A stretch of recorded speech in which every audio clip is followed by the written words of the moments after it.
चलाने के लिए एयर फ्यूल मिक्सचर की जरूरत होती है। अब इसे ध्यान से समझिए। इनटेक स्ट्रोक में जब पिस्टन नीचे जाता है तब वो हवा को अंदर खींचता है। इस सिचुएशन में पिस्टन जितनी हवा अंदर खींचता है वो एटमॉस्फेरिक प्रेशर पे निर्भर करता है। एटमॉस्फेरिक प्रेशर यानी हमारे अर्थ के अंदर मौजूद प्रेशर। आसान भाषा में यदि आप जहाँ खड़े हो तो आपके ऊपर कितना दबाव पड़ रहा है उसे कहते हैं एटमॉस्फेरिक प्रेशर। एटमॉस्फेरिक प्रेशर पे काम करने वाले इंजिन्स को नेचुरली एस्पिरेटेड इंजिन्स कहते हैं। अब कहिए कि इंजन सिलेंडर के अंदर x मात्रा में हवा मौजूद है तो फायरिंग स्ट्रोक में भी x मात्रा में ही ईंधन जलेगा और कहिए कि y मात्रा में पावर मिलेगा। गैस या हवा की एक बहुत ही बढ़िया प्रॉपर्टी है कि उसे बहुत ज्यादा कंप्रेस किया जा सकता है।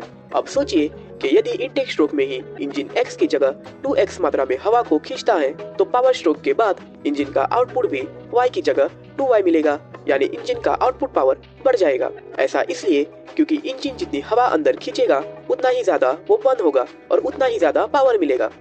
ऐसे इंजिन्स को फोर्स्ड इंडक्शन इंजिन्स कहते हैं, यानी हवा को इंजन के बाहर कंप्रेस करके इंजन में डाला जाता है और ऐसा करने के लिए टर्बोचार्जर्स का उपयोग किया जाता है। टर्बोचार्जर एक सिंपल डिवाइस है जिसके अंदर ज्यादा मूविंग पार्ट्स भी नहीं रहते हैं। चले हम इसकी इंजीनियरिंग को समझते हैं। टर्बोचार्जर सिंपली एक कंप्रेसर है जो हवा को कंप्रेस करने का काम करता है। सबसे पहले जानते हैं कि टर्बोचार्जर को कहाँ बिठाया जाता है। इसे इनटेक मैनिफोल्ड और एयर फिल्टर के बीच में यूजुअली बिठाते हैं। टर्बोचार्जर के अंदर हमें कुछ ऐसा सीन दिखता है। इस वाले हिस्से को हॉट साइड कहते हैं और इस वाले को कोल्ड साइड।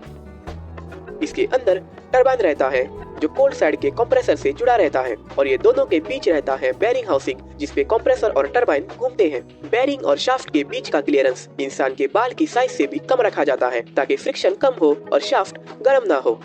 इस वाले हिस्से को कहते हैं वेस्ट गेट, जिसके बारे में हम आगे वीडियो में जानेंगे। तो चलिए अब जानते हैं कि टर्बोचार्जर कैसे पावर जनरेट करता है। यदि आप यहाँ देखें तो टर्बोचार्जर में 4 पोर्ट्स हैं जहाँ से हवा का बहाव होता है।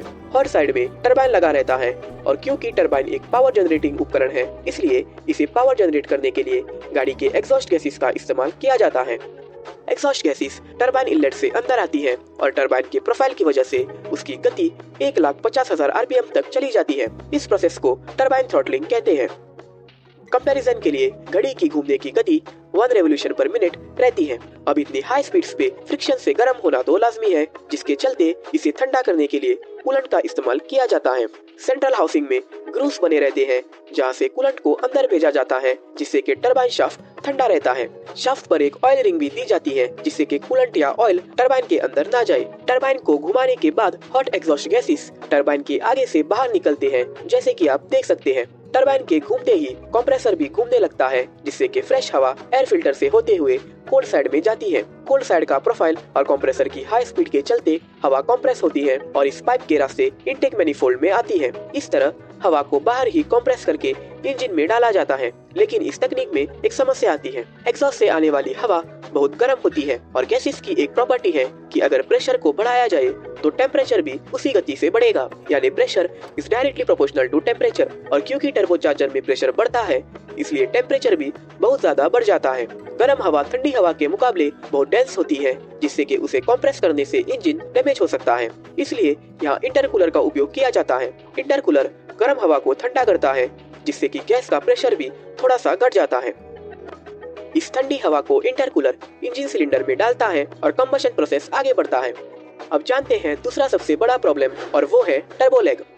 इसे जानने के लिए टर्बो चार्जिंग प्रोसेस को समराइज करते हैं। पहले एग्जॉस्ट गैसेस टरबाइन इनलेट में आती है, उसके बाद कंप्रेसर को घुमाते हुए फ्रेश एयर टर्बोचार्जर में अंदर आता है और आखिर में कंप्रेस होकर इनटेक मैनिफोल्ड में जाता है। अब इस प्रोसेस के दौरान एग्जॉस्ट गैसेस को कंप्रेस होकर और ठंडा होकर इनटेक मैनिफोल्ड में आने में कुछ वक्त लगता है जिसे टर्बो लैग कहते हैं। इसकी वजह से ड्राइवर को गाड़ी चलाते वक्त स्पीड बूस्ट महसूस होता है और ये लैग शुरुआत के कुछ समय में ही देखने को मिलता है। इससे इंजन पे कुछ भी बुरा असर नहीं होता है और आने वाले समय में इस लैग को बहुत ही हद तक कम भी किया जा चुका है। अब नेक्स्ट साइकिल में जब इंजन एग्जॉस्ट छोड़ता है तो टर्बो चार्ज रहने के चलते इसका प्रेशर और टेम्परेचर दोनों ही बहुत ज्यादा रहते हैं और अगर ये high pressure exhaust turbo charger में अंदर जाता है तो वो टर्बो चार्जर को डैमेज कर सकता है। इसलिए यहाँ वेस्ट गेट का उपयोग किया जाता है। वेस्ट गेट एक वाल्व की तरह काम करता है जो अंदर आने वाले एग्जॉस्ट प्रेशर को नियंत्रित करता है। अगर सिस्टम में प्रेशर ज्यादा हो जाए तो एक्स्ट्रा गैसेस को वेस्ट गेट के थ्रू बाईपास होते हुए कैटालिटिक कन्वर्टर में भेजा जाता है, जहाँ से वो एनवायरनमेंट में पोल्यूशन फैलाता है। तो आज की वीडियो में बस इतना ही। अगर आपको ये वीडियो पसंद आती है तो चैनल को जरूर सब्सक्राइब करें और कमेंट सेक्शन में भी अपने व्यूज शेयर करना ना भूले। तो मिलते हैं अगली वीडियो में, तब तक के लिए जय हिंद।